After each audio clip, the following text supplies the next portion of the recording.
going down the mountain, I decided to veer off to the right side, and what caused me to tumble down the mountain. When I opened my eyes, I realized that I could not feel my legs or move them.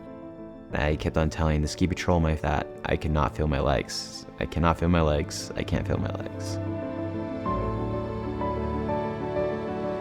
I'm the youngest in the family, so I was kind of like the fun one, always trying to do something fun.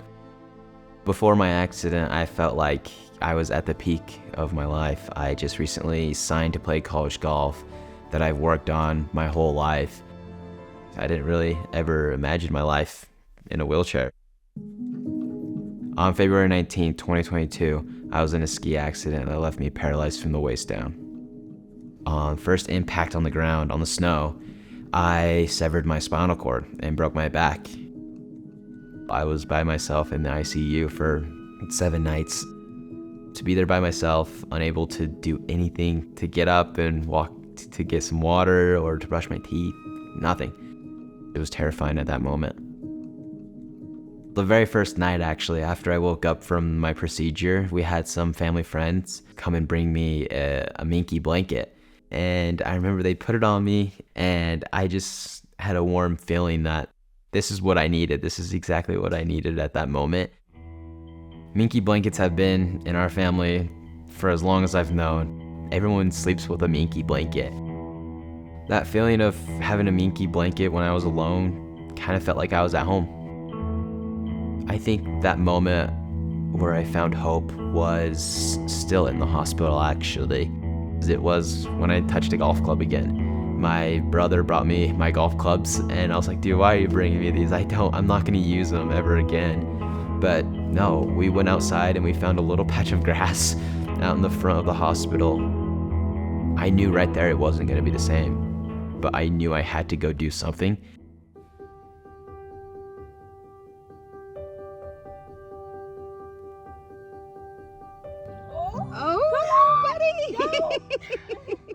I had a couple of moments where my mom actually wanted to help me a lot, and I told her, do not help me. I don't care how long it takes, and I still need it to this day of just let me struggle a little bit to learn.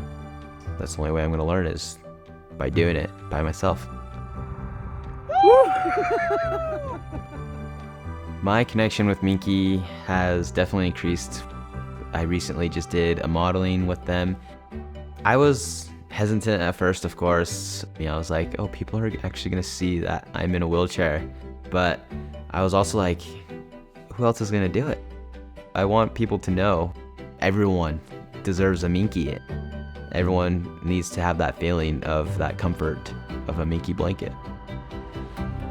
When I was in the hospital, I was concerned about my future, if I was going to be able to get married and to have a family, to do the activities that I did, like ski and golf again. Now, I'm grateful that I have just recently proposed and now planning a wedding, and I'm able to still ski and golf again. The US Adaptive Open is a tournament hosted for just people with disabilities. I got an adaptive equipment that allows me to play on golf courses, and I was able to play in the 2023 US Adaptive Open, and I won the seated categories. I won in that one. Yeah, it felt good to have that competitiveness drive to go out and win something. I was very happy when I put that last putt in for the win.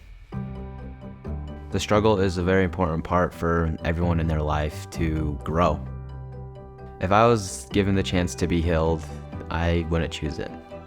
Even though I had to go through a hard trial, I am grateful that this happened to me because it gave me a perspective of I can do hard things. I'm just grateful to be able to stay positive and to choose that every day.